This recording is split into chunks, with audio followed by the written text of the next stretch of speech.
दोस्तों नमस्कार। आप सभी स्वस्थ होंगे, मस्त होंगे, अपने एग्ज़ाम की तैयारी कर रहे होंगे, ये मैं आशा करता हूँ। दोस्तों आपकी तैयारी अच्छी चल रही होगी, ये भी मुझे उम्मीद है। और आप अपने लक्ष्य के प्रति पूर्ण रूप से समर्पित होंगे और सब कुछ, सारा काम छोड़ के, सारे ब्याह शादी छोड़ के दोस्तों आप अपनी तैयारी में जुट गए होंगे, मैं आशा करता हूँ। हम एक नया सेशन यहाँ पर स्टार्ट करने जा रहे हैं। आप सभी का हार्दिक स्वागत है, सभी को राम राम, सभी का स्वागत है। तो दोस्तों सेशन को स्टार्ट करने से पहले मैं आपको बता देता हूँ, इस सेशन को आप सभी अपने जो मित्र हैं, सभी मित्रों के पास में फॉरवर्ड कर सकते हैं। मैं भी फॉरवर्ड कर देता हूँ। काफ़ी अच्छा सेशन यहाँ पर होने वाला है और काफ़ी कुछ यहाँ से हम सीख के जाएंगे। तो सीखने से पहले ज़रूरी है कि इस सेशन को दोस्तों के पास में भेज दिया जाए, शेयर कर दिया जाए। तो दोस्तों मैं आपको एक बात बताना चाहता था, अगर आप एग्ज़ाम की तैयारी कर रहे हैं तो सबसे ज़रूरी है आपके पास में टाइम होना। सबसे पहली बात तो आपके पास में टाइम हो, आपका एक लक्ष्य हो कि आपको चाहिए क्या, आपकी एक नीड हो। अब आपको जॉब चाहिए क्यों? अगर इस नीड को प्राप्त कर लिया, नीड का पता चल गया, तो आपका लक्ष्य होगा। लक्ष्य होगा तो टाइम निकालेंगे और टाइम निकाल लिया दोस्तों, टाइम आपने अगर मैनेज कर लिया तो यहाँ पर मैं आपको सबसे ज़्यादा समझाने की बात थी, वो मैं बात कर रहा था मैनेजमेंट की। तो आपको दोस्तों सबसे पहले कोई भी काम करते हैं तो दोस्तों मैनेजमेंट है वो सबसे ज़रूरी होता है। तो आपको मैनेजमेंट है सबसे पहले करना पड़ेगा कि भी आपको कितने घंटे कब और कैसे पढ़ाई करनी है। अब आप जो भी चीज़ पढ़ रहे हैं, जो आप कंटेंट पढ़ रहे हैं, अब आपको सबसे पहले उसके बारे में सार्थकता देखनी है कि इससे कुछ सार्थ यानी अच्छा अर्थ निकलता है क्या। क्या जो हमारे पास में जो सामग्री अवेलेबल है, क्या हम उससे अपने लक्ष्य को प्राप्त कर सकते हैं क्या, ये चीज़ें देख लेनी है आपको। तो दोस्तों आज की क्लास यहाँ पर मैं शुरू करने जा रहा हूँ। तो फिर से दोस्तों आप सभी स्टूडेंट हैं, इस क्लास को थोड़ा सा शेयर कर देंगे। काफ़ी अच्छा सेशन दोस्तों यहाँ पर आज का होने वाला है। तो दोस्तों एक मोटिवेशनल लाइन के साथ में आज की क्लास को हम यहाँ से स्टार्ट करेंगे। और मोटिवेशनल लाइन ये है कि मायूस न होना ज़िंदगी में, मायूस न होना ज़िंदगी में, किसी भी वक्त तेरा नाम बन सकता है, किसी भी वक्त तेरा नाम बन सकता है। दिल में हो आग, हौसला हो बुलंद, तो अखबार बेचने वाला भी दोस्तों कलाम बन सकता है। तो दोस्तों कोई भी व्यक्ति छोटा नहीं होता, कोई भी बड़ा व्यक्ति बड़ा नहीं होता, कोई भी व्यक्ति कमज़ोर नहीं है, कोई भी व्यक्ति होशियार नहीं है। तो दोस्तों ये सब कुछ है तो है क्या दोस्तों, यहाँ पर आपका है आपकी हिम्मत, आपका जो जज्बात है, आपका जो जज्बा है किसी कार्य को करने का। आपने अगर दृढ़ निश्चय कर लिया तो दोस्तों दृढ़ निश्चय कर लिया तो आपको लक्ष्य प्राप्ति में कोई नहीं रोक सकता। बस थोड़ा से दिन और यहाँ पर जो कठिन परिश्रम है आपको करना है और जल्दी आपके हाथ में दोस्तों जॉब है यहाँ पर देखने को मिलेगी। दोस्तों यहाँ पर आप कई बार पूछते हैं कि सर इसमें कंपटीशन कितना होगा। तो दोस्तों कंपटीशन काफ़ी कम इसमें रहने वाला है दोस्तों। इसमें फॉर्म चाहे 5 लाख भरे, चाहे 10 लाख भरे, वो एक दूसरी बात है। लेकिन मैं बता देता हूँ, पढ़ने वाले कोई नहीं होते, पढ़ने वाले कोई नहीं है। पढ़ते हैं तो दोस्तों संघर्ष करना पड़ता है। पढ़ने के लिए दोस्तों यहाँ पर मेहनत चाहिए होती है, पढ़ने के लिए नींद निकालनी पड़ती है, पढ़ने के लिए भूखा रहना पड़ता है। मैं भी दोस्तों भूखा रहा हूँ पढ़ाई के लिए, क्योंकि जल्दी खाना खाने से नींद आती है। तो मैंने भी कई समय है वो रात की लगभग 11-12 बजे तक भोजन करने का प्लान बनाया था और उसमें तभी जाकर दोस्तों आज जब जिस मुकाम पे हम हैं दोस्तों, उसी की जो है बदौलत हम आज इस पोजीशन पे हैं। तो दोस्तों सबसे पहले मैं बता देता हूँ, मैं आज की क्लास शेयर कर यहाँ पर स्टार्ट करने जा रहा हूँ। तो सबसे पहला प्रश्न आप यहाँ पर देख सकते हैं। शुरू करते हैं आज का सेशन। चलो बातें काफ़ी हो गई है। प्रश्न संख्या 1 है। आप प्रश्न को देखें, ऑप्शन देखें, कमेंट सेक्शन में सही जवाब है वो मुझे बताएंगे। सभी दोस्त इस क्लास को लाइक करें, ठीक है। निम्नलिखित स्थानों में से किन स्थानों पर गाड़ी को पार्क करना मना नहीं होता है? यानी कि किन स्थानों पर आप गाड़ी को है पार्क करना मना नहीं होता? फुटपाथ पर कर सकते हैं, नहीं कर सकते, वन वे पर और दो तरफा सड़क पर। अब बात आती है यहाँ पर किन स्थानों पर गाड़ी को पार्क करना मना नहीं होता, ये बताना आपको। कमेंट सेक्शन में जल्दी इसका आंसर छाप दें। तो इस प्रश्न का सही जवाब हो जाएगा पार्किंग स्थान पर। पार्किंग स्थान पर दोस्तों पार्क करना मना नहीं होता। अब आप कहोगे कि फुटपाथ पर तो चलो मान लिया, वन वे पर भी चलो मान लिया, दो तरफा सड़क पर क्या दिक्कत आ रही है? तो दोस्तों यहाँ पर आया किन स्थानों पर, तो यहाँ पर दो तरफा सड़क पर तो गाड़ी को पार्क किया ही नहीं जा सकता। पहली बात तो यही आप जान लें। सड़क के नीचे पार्क कर सकते हैं, सड़क के साइड में कर सकते हैं, सड़क के ऊपर नहीं कर सकते। दूसरी बात, कोई भी प्रश्न आए दोस्तों, कोई भी प्रश्न आता है उसका जवाब वही होता है जो सबसे बेस्ट आंसर, सबसे बेस्ट जो आपका ऑप्शन होता है, सबसे बेस्ट ऑप्शन जो होगा वही उसका जवाब होता है। तो यहाँ पर हालांकि दोस्तों यहाँ पर हम अगर डी नहीं होता तो हम सी पर जा सकते थे, लेकिन डी सबसे अच्छा ऑप्शन हमारे पास में मौजूद है, तो ऑप्शन नंबर डी इसका सही जवाब हो जाएगा। अगले प्रश्न पे मैं चलता हूँ। प्रश्न संख्या 2 आपकी स्क्रीन पे आपके सामने दिखाई दे रहा होगा, इसको पढ़ें और इसका आंसर है कमेंट सेक्शन में जल्दी छाप दें। बहुत अच्छा प्रश्न है, मैंने कई बार आपको बता दिया है, फिर भी देखते हैं कितने स्टूडेंट इस प्रश्न का जवाब है वो सही बताते हैं। परमिट के संबंध में मैंने हर क्लास में आपको काफ़ी अच्छा समझाने का प्रयास किया है और आपको सारे फैक्ट याद हो गए होंगे, मैं आशा करता हूँ। यहाँ पर दोस्तों मैं एक चीज़ आपको बता देना चाहता हूँ, जो अब स्टूडेंट कह रहे हैं कोर्स जिन्होंने परचेज कर रखा है कि सर अब ये याद नहीं होते, वो नहीं होते। देखो याद तो आपको करना पड़ेगा। मैंने हर तरीके से आपको क्लास वहाँ पर ऑनलाइन जो क्लास है पेड कोर्स में, जो हमारा ऑनलाइन कोर्स चल रहा है उसमें हर तरीके से आपको वहाँ पर क्लासें देने का प्रयास किया है। 62 क्लास दोस्तों यहाँ पर जो अपलोड है हो चुकी है, इनकी PDF भी अपलोड हो चुकी है। परमिट की दोस्तों एक स्पेशल क्लास, सबसे फेमस क्लास दोस्तों परमिट की है, आप भी देख सकते हैं उसे। परमिट की क्लास इतनी शानदार बनाई गई यूट्यूब के इतिहास में, परमिट पर आज तक किसी ने क्लास नहीं बनाई है, लेकिन हमने बना दी है दोस्तों, तो आप उसे देख सकते हैं। क्लास संख्या 42 आपने अगर नहीं देखी है तो देखना पड़ेगा, यहाँ से भी अच्छा प्रश्न आता है। तो कमेंट सेक्शन में सभी छाप दें जिन्होंने BCD बताया है, BCD बताया है। तो दोस्तों आपको थोड़ी तैयारी की आवश्यकता है, ये मेरी सलाह रहेगी, आप मज़े मत लीजिए, तैयारी कीजिए। ये प्रश्न मैंने कई बार पूछ लिया है, फिर भी गलत जवाब आपका आ रहा है। कमेंट सेक्शन में सभी का जवाब आएगा। जिन्होंने ए ऑप्शन बताया है वो बधाई के पात्र हैं। नेशनल परमिट जारी करने के मामले में, नेशनल परमिट जारी करने के मामले में वाहन के कितने पुराने होने तक उसको नेशनल परमिट जारी किया जा सकता है। लास्ट में लिख दिया मल्टी एक्सल वाहनों को छोड़कर, क्योंकि दोस्तों एक तो होता है मल्टी एक्सल, एक होता है सिंगल एक्सल।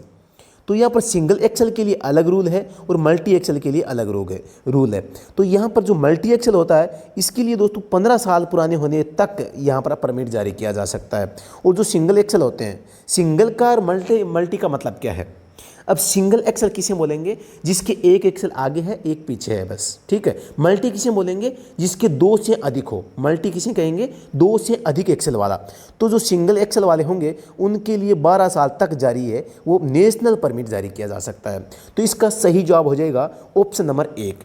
परमिट शब्द आपके पास में आता है, तुरंत आपको धारा 66 याद आनी चाहिए, धारा 87, धारा 88, ये 3 शब्द आपको यहाँ पर याद आने चाहिए। मैं दोबारा लिखता हूँ, 66, 87, 88। और यहाँ पर आपको धारा 66 कहती है कि नीड, आपको आवश्यकता पड़ेगी, बनवाना पड़ेगा। धारा 87 टेम्परेरी परमिट की बात करता है, धारा 88 स्पेशल परमिट की बात करता है। अब इन धारा 87 में जो टेम्परेरी परमिट होता है वो 1 से 4 माह के बीच में जारी किया जाता है। 88 में स्पेशल परमिट होता है वो 4 से 12 माह के लिए दोस्तों यहाँ पर जारी किया जाता है। ये एकदम बेसिक चीज़ें हैं। नेशनल परमिट की यहाँ पर प्रश्न में पूछा गया है। तो नेशनल परमिट दोस्तों किसे कहते हैं, इसे राष्ट्रीय परमिट भी बोला जा सकता है। और ये दोस्तों गृह राज्य सहित, गृह राज्य जिस राज्य में आपका वाहन पंजीकरण है, गृह राज्य सहित 4 राज्यों में, गृह राज्य +4 नहीं होगा, मैंने गलत लिखा है, गृह राज्य सहित 4 राज्य होंगे, गृह राज्य सहित 4 राज्य होंगे, मतलब गृह प्लस आप 3 बोल सकते हैं। 3 पड़ोसी राज्य जिनकी सूची, जिनका नाम आपको परमिट जारी करवाते समय देना पड़ेगा, उसमें आप अपने वाहन का प्रयोग वो कर सकते हैं। तो यहाँ पर परमिट के संबंध में 1-2 चीज़ें और आपको याद रखनी है, यानी कि इसको रिन्यूअल का जो टाइम होता है 15 दिन पहले, केवल 15 दिन पहले आप इसे रिन्यूअल, एडवांस रिन्यूअल है वो करवा सकते हैं। तो आपको ये चीज़ भी ध्यान रखना है। और इसके फॉर्म संबंधित बात करूँ मैं, फॉर्म 45, 46, 48, ये 3 फॉर्म सबसे महत्वपूर्ण है जो कि यहाँ पर आपके इसमें काम आते हैं परमिट में। प्रश्न संख्या 3 पे चलते हैं। प्रश्न को पढ़ें, कमेंट सेक्शन में सभी जवाब बताएंगे। दोस्तों अगर आपने अभी तक क्लास को शेयर नहीं किया तो क्लास को शेयर जरूर करें। मज़ा आ रहा है तो शेयर करें, अदरवाइज़ नहीं करें। क्लास अच्छी लग रही है तो ही शेयर करनी है, नहीं तो नहीं करनी है, क्योंकि बुरी चीज़ को कभी शेयर नहीं करनी चाहिए। रात के समय जब सड़क के किनारे अपने वाहन को खड़ा किया जाता है तो क्या नहीं करना चाहिए। चाबी निकाल लेनी चाहिए, सड़क के नीचे वाहन को पार्क करना चाहिए, पार्किंग लाइट बंद कर देनी चाहिए, इंजन बंद कर देना चाहिए। बातें तो सारी ठीक है, लेकिन जो पार्किंग लाइट की बात कर रहे हैं तो बंद कर देनी चाहिए। ये अगर दोस्तों दिन की बात हो या मतलब स्थायी रूप से पार्किंग की बात हो तो दूसरी बात है, लेकिन यहाँ पे स्पेशली रात के टाइम का पूछ लिया है। तो रात के समय में अगर आप सड़क के किनारे गाड़ी को पार्क करते हैं तो सबसे ज़्यादा इंपॉर्टेंट है आपकी गाड़ी की जो पार्किंग लाइट है वो ऑन होनी चाहिए। इसीलिए ऑप्शन नंबर सी इसका सही जवाब हो जाएगा। सी जिन्होंने बताया है सभी आप बधाई के पात्र हैं। यहाँ पर आपने काफ़ी अच्छा जवाब दिया है। मनोज, जीतू राठी, मोनू, सुमेर सिंह, काफ़ी अच्छा जवाब आपका दोस्तों यहाँ पे आ रहा है, तो आप बधाई के पात्र हैं, आप अच्छा पढ़ाई यहाँ पे कर रहे हैं। प्रश्न संख्या 4 पे हम चलते हैं। काफ़ी कंफ्यूज, सबसे ज़्यादा बड़ा कंफ्यूज करने वाला है। पेड कोर्स में स्टूडेंट्स की डिमांड है कि ये क्लास इस पर अलग से दोबारा से बनाई जाए, तो दोस्तों इस पर मैं एक क्लास है वो अलग से बनाऊँगा। लाइसेंस की मतलब कि एज को लेकर, केवल एज का एक टॉपिक अलग से बनाऊँगा। यहाँ पर प्रश्न को पढ़ें, जो आप कमेंट सेक्शन में सभी छाप दें, सभी का जवाब कमेंट सेक्शन में आना चाहिए। ये बात है 50 सीसी से अधिक के वाहनों के लाइसेंस आवेदन के लिए कम से कम आयु होनी चाहिए। बात आ गई है 50 सीसी की, न तो यहाँ पर बात आई मोटरसाइकिल की, न बात आई आपके निजी कार की, न बात आई आपके बिना गियर वाली बात आई केवल 50 सीसी से ज़्यादा की। तो कमेंट सेक्शन में छाप दें कि क्या सही होगा। एक दोस्तों यहाँ पर मैं आपको बता देना चाहता हूँ, विदाउट गियर जो एमसी होती है, मोटरसाइकिल होती है, एक 50 सीसी से अधिक की मोटरसाइकिल होती है, एक 35 सीसी से कम की जो बाइक होती है, एक आपकी मोटर कार हो गई, एक आपकी मैं बात करता हूँ प्राइवेट कार आपको कह सकते हैं, ये शब्द आपके पास में आ सकता है। आपके में एक पर्सनल गाड़ी का नाम आ सकता है,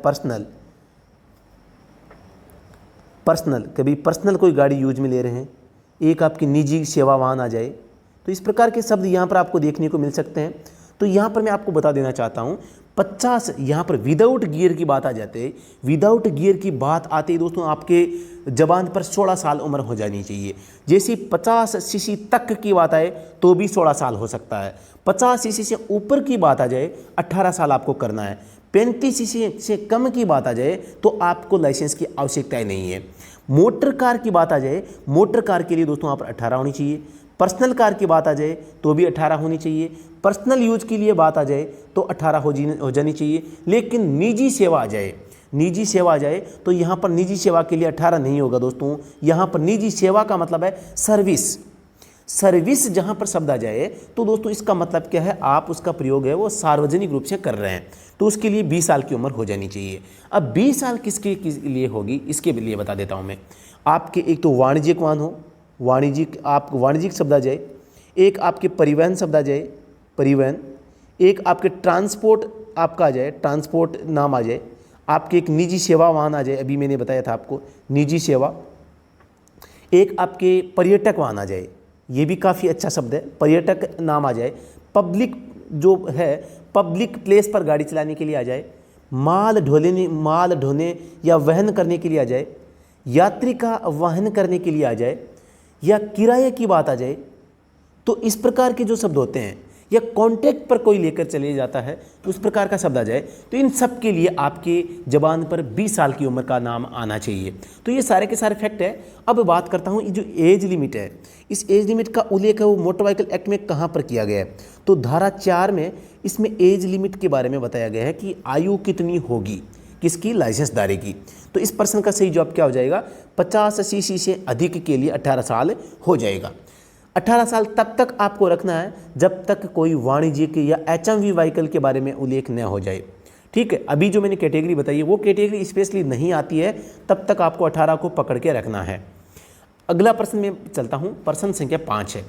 जिस सड़क पर पैदल चलने के लिए जगह नहीं है या फुटपाथ भी नहीं है तो सड़क के खाली स्थान और चला जाना चाहिए। काफ़ी अच्छा प्रश्न है, राजस्थान हाईकोर्ट में पूछा जा चुका है, पंजाब हाईकोर्ट में पूछा जा चुका है, फिर भी लोग गलत करेंगे।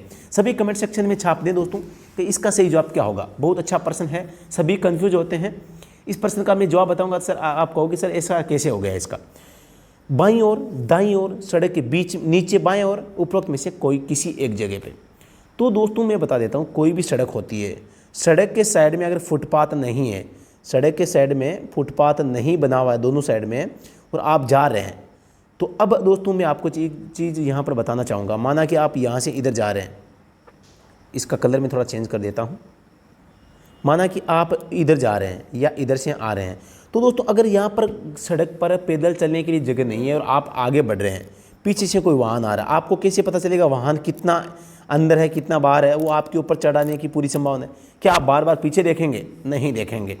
तो इसी प्रकार से अगर सड़क पर फुटपाथ के लिए या पैदल चलने के लिए जगह है तो ठीक है, नहीं है तो आप विपरीत दिशा में चलेंगे। अब विपरीत दिशा से चलेंगे तो इसका मतलब क्या होगा दोस्तों, यहाँ पर विपरीत दिशा से चलेंगे तो यहाँ पर आप यहाँ चलेंगे तो यहाँ से जो व्हीकल आ रहे हैं ये आपको नज़र आ जाएंगे। यहाँ से जो व्हीकल आ रहे हैं आप एकदम उनसे सुरक्षित रूप से आगे बढ़ पाएंगे। तो आप क्या करेंगे, उल्टी दिशा में चलेंगे, यानी कि उल्टी साइड में चलना है, यानी कि दाईं साइड में चलना है। ऑप्शन नंबर बी है, एकदम करेक्ट है, बिल्कुल भी आपको डरने की आवश्यकता नहीं है। अगले प्रश्न पे मैं चलता हूँ। शराब पीकर गाड़ी चलाना अपराध होता है और ऐसा करते पाए जाने पर खालिस्तान दंडनीय होगा। कमेंट सेक्शन में छाप दें, काफ़ी सरल प्रश्न है, ज़्यादा टाइम यहाँ पर हम नहीं लेने वाले हैं। शराब पीकर गाड़ी चलाते हैं तो कौन सा जुर्माना देना पड़ता है? सभी कमेंट सेक्शन में छाप दें। मोनू, जीतू, सभी अपना जवाब है वो बताएं। सभी स्टूडेंट वो कमेंट सेक्शन में अपना जवाब बताएंगे कौन सा जवाब इसका सही होगा।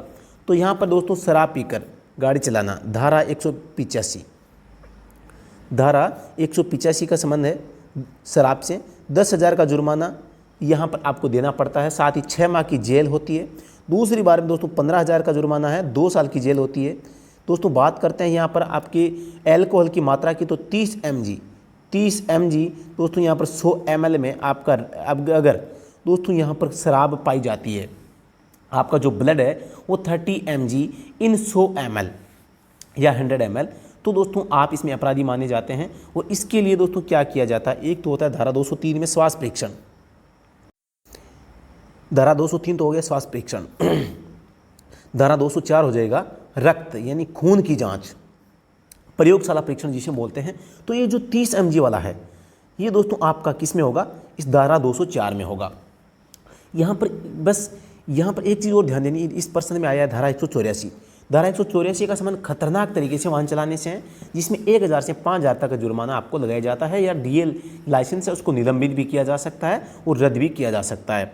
तो इस प्रश्न का सही जवाब क्या हो जाएगा दोस्तों, 10,000 और 185 की धारा हो जाएगी इसमें। ऑप्शन नंबर 1 इसका सही जवाब हो जाएगा। प्रश्न संख्या 7 पे चलते हैं। सभी पढ़ें और कमेंट सेक्शन में जवाब छाप दें। भारत में जारी किए जाने वाले सड़क नियम अधिनियम नए संशोधन को किस प्रधान विभाग के नाम से गजट में प्रकाशित किया जाता है? काफ़ी अच्छा प्रश्न है और एक नया प्रश्न आपको देखने को मिला है, शानदार प्रश्न है। प्रश्न पूछा जा सकता है भी ऐसा कौन सा विभाग है जिसके नाम से गजट में प्रकाशन किया जाता है नए नियमों का, आदेशों का, जो भी अधिनियम होता है। जैसे मैं बात करता हूँ, आपका मोटर व्हीकल एक्ट की बात कर लो, इसका प्रकाशन आप गजट में करवाते हैं तो किसके नाम से करवाते हैं? सड़क परिवहन विभाग, सड़क परिवहन और राजमार्ग विभाग, सड़क परिवहन एवं राजमार्ग मंत्रालय और सड़क परिवहन मंत्रालय। तो यहाँ पर हालांकि पूछा तो विभाग का नाम है, लेकिन ये विभाग नहीं होता, मंत्रालय होता है। ऑप्शन नंबर सी इसका सही जवाब हो जाएगा, सड़क परिवहन और राजमार्ग मंत्रालय, यानी कि हम इसे अंग्रेजी में मोर्थ के नाम से जानते हैं, यानी कि मोर्थ, ministry of road transport and highways. दोस्तों मैं बात करता हूँ इसका काम क्या होता है। इसका काम होता है मोटर व्हीकल एक्ट है इसको जारी करवाना, सेंट्रल मोटर व्हीकल जो रूल है उनको जारी करवाना, ड्राइविंग रूल होते हैं उनको जारी करवाना। इसमें दोस्तों कोई संशोधन होता है उनको लाना, कोई नया नियम, कोई नया आदेश जारी होता है उसका दोस्तों प्रकाशन करवाना इस मंत्रालय का काम होता है। अब मैं बात करता हूँ इसकी स्थापना की। तो दोस्तों जो आपका सड़क परिवहन राजमार्ग मंत्रालय है इसकी स्थापना सन 1942 में की गई थी। कब की गई थी? 42 में। एक होता है आपके दोस्तों IRC, इंडियन रोड कांग्रेस, इसकी दोस्तों यहाँ पर स्थापना की बात करूँ 1934 में हुई थी। और इसका काम होता है जो रोड साइन, रोड संकेत होते हैं इनके प्रकाशन का काम किसका होता है दोस्तों? IRC का होता है। एक होता है दोस्तों यहाँ पर NHAI, national highways authority of India. इसकी स्थापना की बात करता हूँ मैं, तो यहाँ पर इसकी स्थापना 1988 में हुई थी। और कहाँ पर हुई थी? दिल्ली में। तो आपको ये चीज़ें ध्यान में रखनी है। अगले प्रश्न पे मैं चलता हूँ। प्रश्न संख्या 8 आपके सामने है। प्रश्न को पढ़ें, सही जवाब है कमेंट सेक्शन में सभी छाप दें। मोटर वाहन अधिनियम संशोधन में निम्न के पंजीकरण के लिए आधार कार्ड को अनिवार्य कर दिया गया है। नीचे दिए गए जो ऑप्शन है आपको ये बताना है कि आधार कार्ड को किन सेवाओं के लिए अनिवार्य कर दिया गया है। क्या कोई ऐसा कार्य जो बिना आधार कार्ड के करवाया जा सकता है? नीचे ऑप्शन में दिख रहा है तो आप वही जवाब बताएंगे। यानी कि जो 2019 में संशोधन हुआ है इनमें से कौन सा ऐसा काम है जिसमें आधार कार्ड अनिवार्य नहीं किया गया है? तो मैं बता देता हूँ, आपका जो DL होता है, आप DL बनाएं, चाहे LL यानी कि लर्निंग लाइसेंस बनाएं, चाहे आप रिन्यू करवाएं, चाहे कोई श्रेणी ऐड करें, तो इस प्रकार के जो काम होते हैं तो आपको यहाँ पर आधार कार्ड की आवश्यकता पड़ेगी। RC की बात करता हूँ, RC बनाएंगे, आरसी को ट्रांसफ़र करवाएंगे, परमिट जारी करवाएंगे, इस प्रकार के जो काम करेंगे तो आपके पास में आधार कार्ड का होना ज़रूरी है। इसके बगैर आपका काम नहीं होगा। तो इसका सही जवाब क्या होगा कमेंट सेक्शन में छापने देंगे। सभी कमेंट सेक्शन में सभी जवाब बताएंगे, सभी का जवाब कमेंट सेक्शन में आना चाहिए। अगर आप कमेंट सेक्शन में जवाब नहीं बता रहे हैं, इसका मतलब है आपको इस क्लास में मज़ा नहीं आ रहा, आपकी क्लास में रुचि नहीं है। जो रुचि है, जो आपका टॉपिक है, जिस टॉपिक पे आप पढ़ना चाहते हैं, कमेंट सेक्शन में बताएं किस टॉपिक पे आप क्या चाह रहे हैं। जहाँ पर मुझे लगता है जहाँ से पर्सन ज़्यादा आएंगे, जहाँ से हम अच्छा स्कोर कर सकते हैं, वो चीज़ें मैं आपको यहाँ पर बताने का प्रयास कर रहा हूँ। तो इस प्रश्न का सही जवाब हो जाएगा ऑप्शन नंबर डी। प्रश्न संख्या 9 है, आपातकालीन वाहन जिनको सड़क पर देखने पर तुरंत जगह देना अनिवार्य होता है। एकदम सिंपल है, कमेंट सेक्शन में सभी जवाब है वो छाप दें। सही जवाब इसका क्या होने वाला है, सही जवाब क्या होगा, सभी छाप दें। आपातकालीन यानी इमरजेंसी व्हीकल की बात हो रही है दोस्तों। यहाँ पर मैं बात करता हूँ धारा 194E, धारा 194E, ये पहली बार दोस्तों यहाँ पर धारा जोड़ी गई है। आपको ये बताना है कि भी आपातकालीन वाहनों कौन कौन से ऐसे वाहन हैं जिनको हमें सड़क पर जगह देनी चाहिए। धारा 194E के बारे में बता देता हूँ, आप जब तक है अपना जवाब है कमेंट सेक्शन में आप दे देंगे। तो धारा 194E क्या कहता है कि भी कोई भी आपातकालीन वाहन आ जाए, चाहे एम्बुलेंस आ जाए, चाहे पुलिस आ जाए, आग बुझाने वाली कोई गाड़ी, फायर ब्रिगेड आ जाए, तो इस प्रकार के जो वाहन होते हैं इन सभी को आपको जगह वो देनी पड़ेगी। अगर आप जगह नहीं देते हैं तो आपके ऊपर जुर्माना है वो लगाया जा सकता है।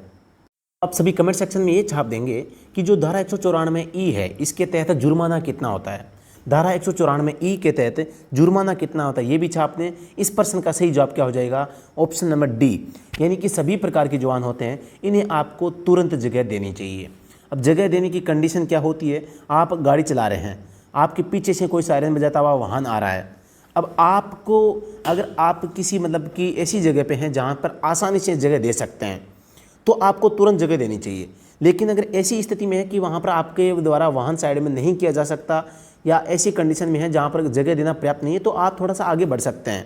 लेकिन जैसे जितना संभव होगा उतना आप उसे जल्दी है वो उसे वाहन को है जगह देंगे।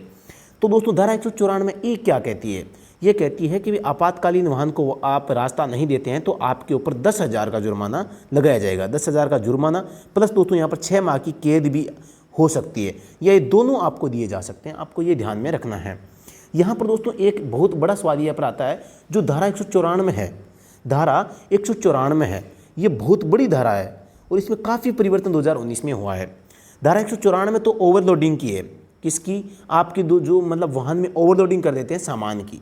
तो यहाँ पर 194 तो ओवरलोडिंग की है। 194A की बात करता हूँ, धारा 194A दोस्तों यात्रियों की ओवरलोडिंग है और इस पर 1,000 का जुर्माना आपको प्रति यात्री देना पड़ता है। 194B की बात करता हूँ, बी में दोस्तों सीट बेल्ट का उल्लेख है। सीट बेल्ट आपको गाड़ी में लगाना पड़ेगा, नहीं लगाते हैं तो आपको 1,000 का जुर्माना देना पड़ेगा। सी की मैं बात करता हूँ, सी में दोस्तों यहाँ पर 2 पहिया वाहन में जो MC है, मोटरसाइकिल है, इसमें 2 से अधिक व्यक्ति अगर आप बैठते हैं तो यहाँ पर आपको 2,000 का जुर्माना देना पड़ेगा। डी की मैं बात करता हूँ तो डी में दोस्तों यहाँ पर हेलमेट का उल्लेख किया गया है। हेलमेट आप नहीं लगाते हैं, गाड़ी चलाते हैं तो दोस्तों आपको 1,000 का जुर्माना देना पड़ेगा। इस प्रकार से ई की बात करता हूँ तो आपातकालीन वाहन मैंने अभी आपको बताया था, तो यहाँ पर 10,000 का जुर्माना है। साथ ही दोस्तों यहाँ पर 10,000 के जुर्माने के साथ साथ आपको है 6 माह की कैद भी हो सकती है, ये भी ध्यान रखना है। ठीक है, तो इस प्रकार से धारा 194 काफ़ी बड़ी है, ये सारी याद कर रखना। मुझे लगता है यहाँ से 1% तो पक्का बनेगा। प्रश्न संख्या 10 आपके सामने है, सभी पढ़ें और इसका जो कमेंट सेक्शन में जवाब है वो छाप दें। नेक व्यक्ति उस आदमी को कहा जाता है जो सहायता करता है। किसकी सहायता करता है, नेक व्यक्ति किसे कहते हैं? सभी जवाब है कमेंट सेक्शन में बता दें। तब तक मैं आपको दोस्तों बता देता हूँ एक चीज़, धारा 134A, धारा 134A 2019 में दोस्तों पहली बार न्यू सेक्शन जोड़ा गया है। पहली बात तो ये याद रखना, नई धारा जोड़ी गई है। धारा 134 क्या है, ड्राइवर के कर्तव्य। ड्राइवर के कर्तव्य किस समय, दुर्घटना के समय। जब कोई दुर्घटना हो जाती है तो आपको घायल व्यक्ति की सहायता करनी चाहिए, यह है धारा 134। तो दुर्घटना से संबंधित है एक ड्राइवर के कर्तव्य, तो इसी से मिलता जुलता हो गया नेक व्यक्ति, इसीलिए 134A धारा जोड़ी गई। क्योंकि कोई भी नया सेक्शन जोड़ा जाता है तो उसी से संबंधित धाराओं के पास में जोड़ा जाता है। तो याद रखना है, धारा 134 ड्राइवर का कर्तव्य दुर्घटना में घायल व्यक्ति की सहायता करना। 134A किसी दूसरे व्यक्ति के द्वारा सहायता की जाती है, उसे नेक व्यक्ति के नाम से जाना जाता है। इसे दोस्तों अच्छा सामरी के नाम से भी आप कह सकते हैं, अच्छा सामरी भी इसे कहा जाता है। एक नया शब्द आया है ट्रेंड में, अच्छा सामरी। जो मूर्त ने दोस्तों एक नया आदेश निकाला था उसमें इस शब्द का इस्तेमाल है वो किया गया है। अच्छा सामरी कह सकते हैं, गुड सिमरिटन भी कह सकते हैं। तो जो भी शब्द आपको अच्छा लगे याद रखना है, लेकिन गुड सिमरिटन शब्द आपको ज़रूर याद रखना है। सड़क दुर्घटना में घायल व्यक्ति की, कोई बीमार व्यक्ति की, पीड़ित या अक्षम व्यक्ति की। तो यहाँ पर दोस्तों नेक व्यक्ति किसे कहा जाता है? इन तीनों ही प्रकार का। सड़क पर दोस्तों ज़रूरी नहीं कि गाड़ी से एक्सीडेंट हो, कोई घायल व्यक्ति है, केवल उसी की सहायता करें। सड़क पर कोई गाड़ी चल रही है, उसका ड्राइवर कोई बीमार पड़ गया है, उसे होशोहवास नहीं है, तो उसकी सहायता करना आप नेक व्यक्ति कहला सकते हैं। कोई पीड़ित व्यक्ति है, कोई सड़क पर ऐसी कंडीशन में कोई व्यक्ति आ गया है जो स्वयं नहीं चल पा रहा है, या अक्षम व्यक्ति जिसे कहते हैं, तो इन तीनों की ही सहायता करने वाला व्यक्ति दोस्तों नेक व्यक्ति हो सकता है।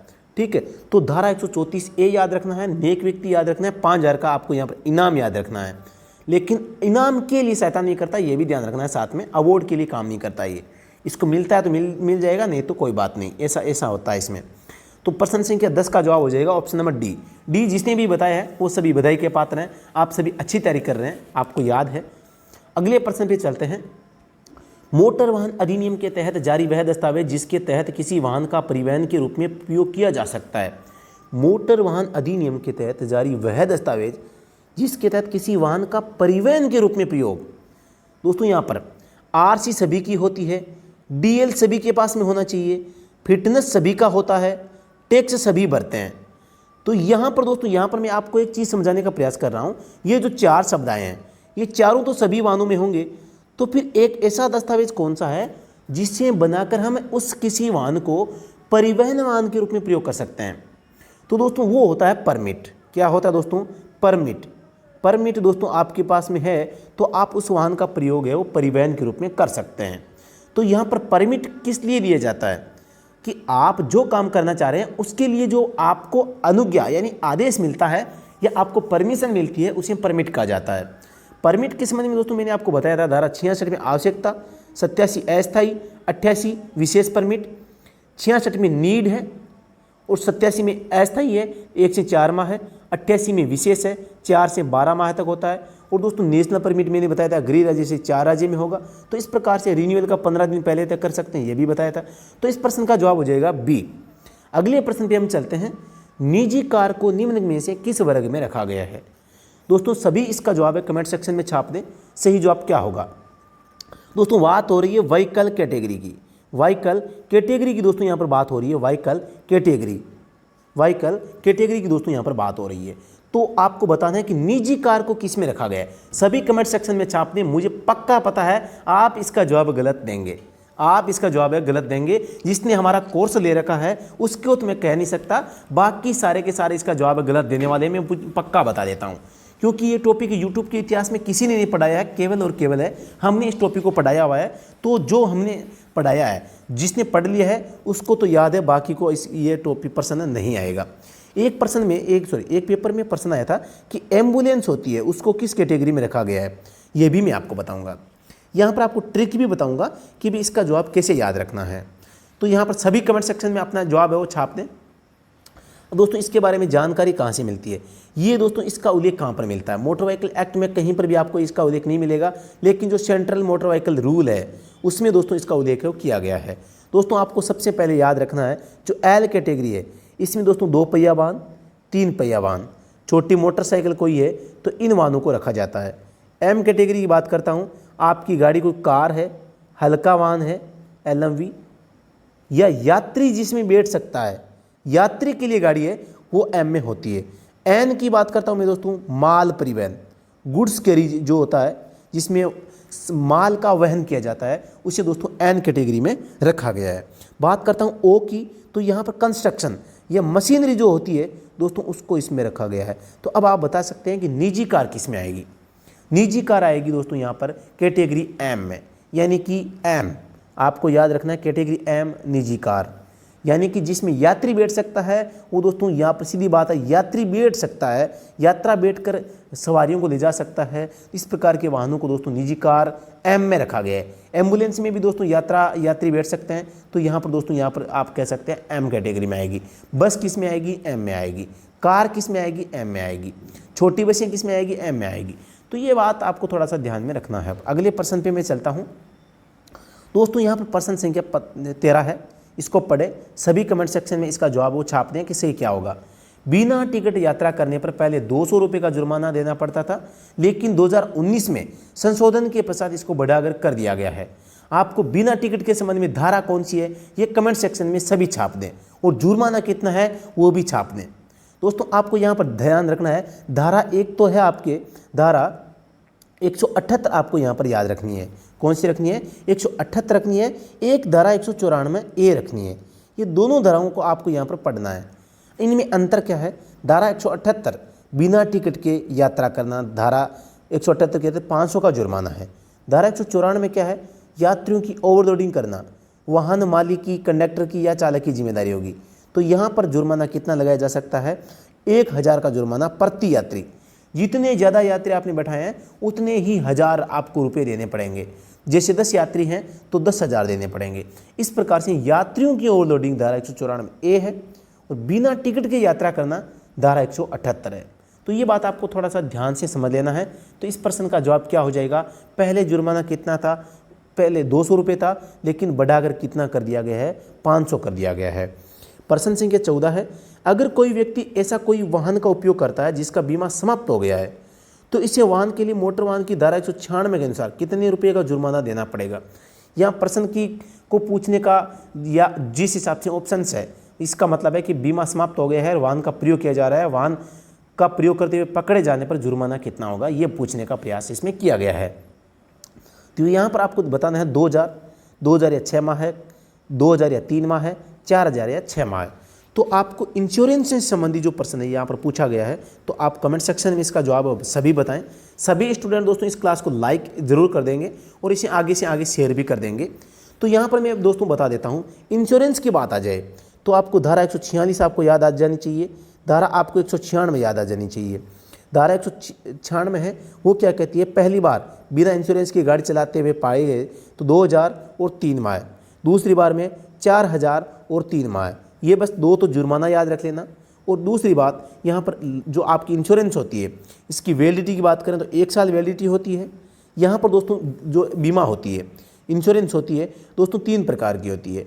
फर्स्ट पार्टी होती है, सेकंड पार्टी होती है, थर्ड पार्टी होती है। फर्स्ट पार्टी दोस्तों मालिक होता है, ओनर, OWN, मैं OWN लिखता हूँ, ठीक है, वाहन का मालिक होता है first party. Second party company होती है, क्या लिख रहा हूँ मैं। थर्ड पार्टी जिसका नुकसान हुआ होता है, कोई तीसरा व्यक्ति जिसका नुकसान हुआ था, वह तीसरी पार्टी होता है। तो सबसे ज़रूरी है कि भी आपकी गाड़ी का कम से कम, सरकार ने ये निर्धारित कर रखा है कि भी आप कम से कम ये जो थर्ड पार्टी बीमा है इसके बगैर गाड़ी का प्रयोग नहीं करेंगे। तो इसे बोलते हैं तृतीय पक्षीय बीमा, तृतीय पक्षीय बीमा या थर्ड पार्टी बीमा, थर्ड पार्टी इंश्योरेंस, इसी को कहा जाता है। तो इसमें फर्स्ट पार्टी कौन होगी, गाड़ी का मालिक, दूसरा कंपनी, तीसरा जिसका नुकसान हुआ है। तो ये चीज़ें आपको थोड़ा सा यहाँ पर ध्यान देनी है। इंश्योरेंस की वैलिडिटी मैंने आपको 1 साल बता दी है, और इसको एडवांस रिन्यू आप 30 दिन पहले करवा सकते हैं, ये भी आपको ध्यान में रखना है। आगे मैं बात करता हूँ, बिना इंश्योरेंस के आप वाहन का प्रयोग नहीं कर सकते एक भी दिन। अगले प्रश्न पे मैं चलता हूँ, प्रश्न संख्या 15 है, आप किसी यात्रा पर जा रहे हैं और आपके पीछे से कोई फायर ब्रिगेड की गाड़ी हॉर्न दे रही है और उस पर रेड लाइट की भी सायरन के साथ दिख रहा है, तो आप उसे रास्ता नहीं देते हैं, तो आपके इस अपराध के लिए कौन सी धारा का उल्लंघन माना जाएगा, आपको बताना है। आपको बताना है कि इमरजेंसी व्हीकल होते हैं उनको रास्ता देना कौन सी धारा का अपराध है, ये आपको यहाँ पर बताना है। दोस्तों यहाँ पर बात आई है कि भी रेड लाइट होगी किस पे, इस फायर ब्रिगेड की गाड़ी पे। तो गाड़ी की लाइट के बारे में भी मैं आपको थोड़ी सी जानकारी यहाँ पर बताना चाहूँगा। सबसे पहली बात तो ये कि भी फायर ब्रिगेड की गाड़ी आ रही है, यानी आपातकालीन वाहन आ रहा है, आपने उसको वाहन को रास्ता नहीं दिया, तो धारा 194 ई इस पे आपके वो लागू होगा। और धारा 194 ई एक क्या कहता है, आपके 10,000 का जुर्माना या 6 माह की कैद या दोनों आपको यहाँ पर मतलब दिए जा सकते हैं। पहली बात तो यह है धारा 194 ई। अब बात करता हूँ मैं, जो आपकी लाइट होती है, एक तो होती है दोस्तों ब्लू लाइट, एक होती है मल्टी लाइट, एक होती है रेड लाइट। आप 3 लाइटों को पढ़ लेना, ये भी मैंने क्लास आपको कोर्स में करवा दी है दोस्तों। यूट्यूब इतिहास में या किसी भी ऑनलाइन प्लेटफॉर्म के माध्यम से पहली बार है जब ऐसी क्लासें हमने ली है जो आपके काफ़ी अच्छी मददगार आपकी तैयारी के लिए साबित हो सकती है।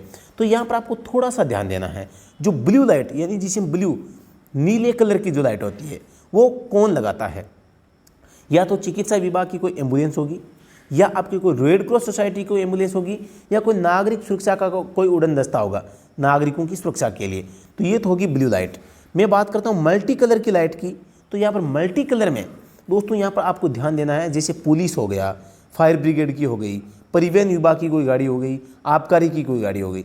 तो इसमें मल्टी कलर की, मल्टी किसे कहते हैं? जिसमें रेड भी हो, वाइट भी हो और आपके ब्लू भी हो, ये तीनों कलर इसमें होते हैं मल्टी में। तो आपको ध्यान रखना है। तो फायर ब्रिगेड की गाड़ी इसमें मल्टी भी हो सकता है और रेड भी हो सकता है। फायर ब्रिगेड की गाड़ी होती है उसमें मल्टी या रेड दोनों में से एक का प्रयोग किया जाता है। मल्टी भी होती है और आपके रेड भी होती है। अब रेड किस पे लगेगा? रेड जो जैसे जिला कलेक्टर जो होता है, इससे बड़ा अधिकारी जो होगा, इससे बड़ी रैंक का कोई भी अधिकारी है, उसकी गाड़ी पर आपको यहाँ पर रेड लाइट देखने को मिलेगी। कोई संभागीय आयुक्त होता है, कोई जिला कलेक्टर होता है, कोई सीएम होता है, कोई सचिव होता है, कोई न्यायाधीश होता है, कोई पीएम होता है, कोई मतलब बड़ा जो अधिकारी होता है, उसकी गाड़ी पे रेड लाइट आपको यहाँ पर आपको सायरन लाइट के बाद रूप में देखने को मिल सकती है। तो दोस्तों आज हमने 15 प्रश्न यहाँ पर कंप्लीट कर लिए हैं। दोस्तों मैं आपको बता देना चाहता हूँ, अगर आप दिल्ली पुलिस ड्राइवर की तैयारी कर रहे हैं, डीपी ड्राइवर की तैयारी कर रहे हैं, तो दोस्तों आप हमारा जो ऑनलाइन कोर्स है वो ज्वाइन कर सकते हैं। ज्वाइन कहाँ पर करना है? Study at home. Study at home हमारा एक मोबाइल एप्लीकेशन है। इसके ऊपर दोस्तों आपको कंप्लीट ऑनलाइन कोर्स है वो प्राप्त होता है, तो आप उसे ज्वाइन कर सकते हैं। आप ऑनलाइन कोर्स भी ले सकते हैं। हमारी एक फेमस बुक है, सबसे आपके ड्राइवर इतिहास में सबसे जो बड़ी बुक है दोस्तों, आपको यहाँ पर देखने को मिलती है। स्टडी एट होम पे ये बुक आपको मात्र 99 रुपये में मिलती है। इसका प्रीव्यू दोस्तों आपको टेलीग्राम चैनल पर मिल जाएगा, आप उसे देख सकते हैं। और दोस्तों साथ ही हमारा जो ऑनलाइन कोर्स है, जो ऑनलाइन कोर्स लेगा उससे दोस्तों 6 बुक आपको साथ में फ्री मिलेगी, जिसमें 99 वाली भी मिल जाएगी। पुराने पेपर जो ड्राइवर भर्तियों के पेपर होते हैं वो मिल जाएंगे, और आपको टेस्ट सीरीज है, डेली टेस्ट है, ये सब कुछ मिल जाएगा। और कंप्लीट थ्योरी इस ऑनलाइन कोर्स में आपको करवाया किया जाएगा। फुल थ्योरी आपको पढ़ाई जाएगी। आपकी driving skill completely, motor vehicle act पूरा पढ़ाया जाएगा। वाहन के संबंध में प्रत्येक जानकारी आपको बताई जाएगी। वो तकनीकी जानकारी, वाहन की मरम्मत की जानकारी है, वो सारी बताई जाएगी। जैसे स्टीयरिंग है, गियर है, क्लच है, सस्पेंशन है, ब्रेक है, इंजन है, 2 स्ट्रोक है, 4 स्ट्रोक इंजन है, रेडिएटर प्रणाली होगी, शीतलन प्रणाली, लुब्रिकेशन वगैरह जितने टॉपिक होते हैं वो सारे के सारे टॉपिक आपको यहाँ पर इसमें पूरा का पूरा कंटेंट आपको बताया जाएगा। यहाँ पर हमने अभी तक 62 क्लासें ले ली है। कितनी क्लासें? ऑनलाइन कोर्स में 62 क्लास हो चुकी है, और अभी कोर्स है वो चल रहा है। काफ़ी अच्छी क्लासें यहाँ पर आपको देखने को मिल रही है। तो आप भी इस कोर्स को है वो ज्वाइन कर सकते हैं। दोस्तों किसी भी प्रकार की जानकारी या सुझाव के लिए दोस्तों आप संपर्क कर सकते हैं 8764188848। दोस्तों एक चीज़ बता देना चाहता हूँ, ये नंबर लगभग बंद रहते हैं। तो आपको कोई भी काम हो, 876418, हाँ नंबर सही है, कोई भी काम है तो आप व्हाट्सएप पर मैसेज करें, आपको तुरंत लगभग 15-20 मिनट में रिप्लाई मिलेगा। कुछ भी पूछते हैं तो आपको रिप्लाई मिलेगा। आपको रिप्लाई में सेम करता हूं, कोई भी प्रश्न पूछा जा सकता है, कोई भी डाउट क्लियर किया जा सकता है, कोई भी जानकारी प्राप्त की जा सकती है। तो आप मुझे व्हाट्सएप पर आप संपर्क कर सकते हैं। बाकी फ़ोन चालू रहता है तो कॉल भी कर सकते हैं, कॉल के लिए भी मना नहीं है। लेकिन जब कॉल बंद रहता है या कॉल नहीं लगता है तो आप व्हाट्सएप के माध्यम से संपर्क कर सकते हैं। दोस्तों मैं बता देता हूँ, टेलीग्राम चैनल पर फ्री क्विज दोस्तों आप ज्वाइन कर सकते हैं। फ्री बुक हमने वहाँ पर अपलोड कर रखी है, वो बुक भी आप प्राप्त कर सकते हैं। तो टेलीग्राम का जो लिंक है वीडियो के डिस्क्रिप्शन में है, आप ले सकते हैं, ज्वाइन कर सकते हैं। यहाँ पर ड्राइवर से संबंधित दोस्तों, ड्राइवर सब्जेक्ट से संबंधित जो क्विज है वो अपलोड की जाती है। तो क्विज आपको रात के 10 बजे का हमारा शेड्यूल है। डेली आपको रात के 10 बजे टेलीग्राम पर जो है दोस्तों, डेली क्विज 10 बजे का टाइम है।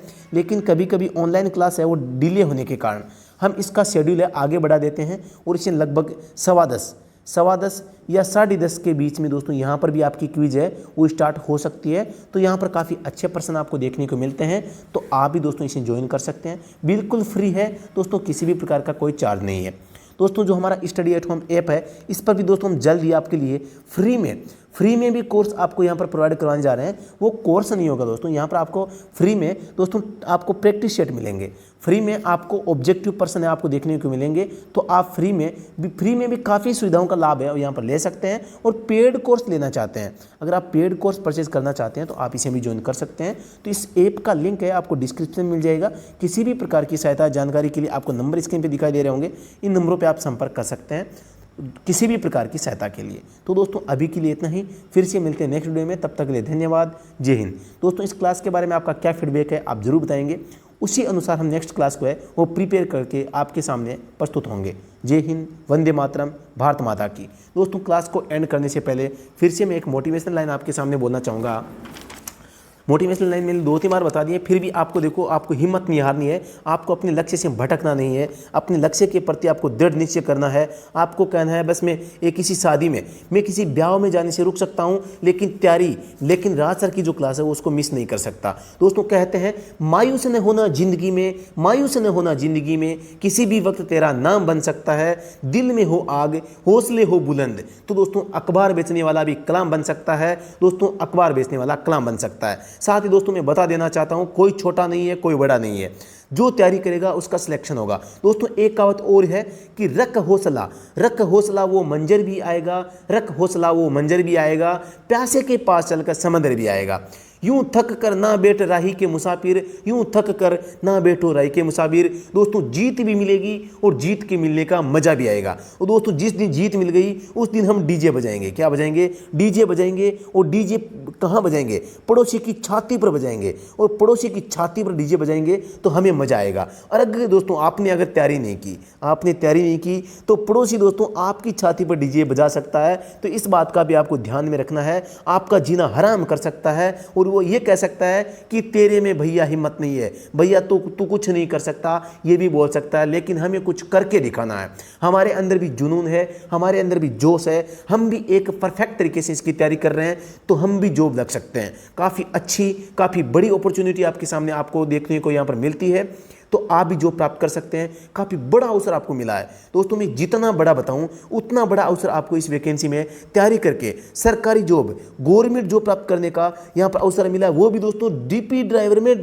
दोस्तों दिल्ली पुलिस में ड्राइवर की जॉब, जो कि एक तरह से रईसजादे की जॉब है। यहाँ पर आप जॉब प्राप्त करते हैं तो दोस्तों आप इतनी अच्छी जॉब है कि आपका जीवन सफल हो जाएगा। जॉब प्राप्त करते ही आपका जीवन क्या हो जाएगा? सफल हो जाएगा। कोई समस्या नहीं आएगी, काफ़ी रईस है, खूब मजा आएगा, इंजॉयमेंट की जॉब है। दोस्तों हर व्यक्ति है वो चाहता है कि मैं इसमें ड्राइवर की जॉब है वो प्राप्त कर लूँ, तो आप भी कर सकते हैं। तो धन्यवाद। दिल्ली पुलिस ड्राइवर की वैकेंसी की मैं बात कर रहा हूं दोस्तों, आप सभी इसे परिचित होंगे। आपने फॉर्म सबमिट कर दिया होगा, क्लियर कर लें कि आपका फॉर्म सबमिट हो चुका है। दोस्तों अगर आपके फॉर्म में कोई त्रुटि है तो 2 अगस्त को आपको इसमें करेक्शन कर लेना है। 2 अगस्त को आपको इसमें करेक्शन कर लेना है ताकि आपका कोई फॉर्म है किसी भी प्रकार से आपको दिक्कत ना आए फ्यूचर में। तो धन्यवाद।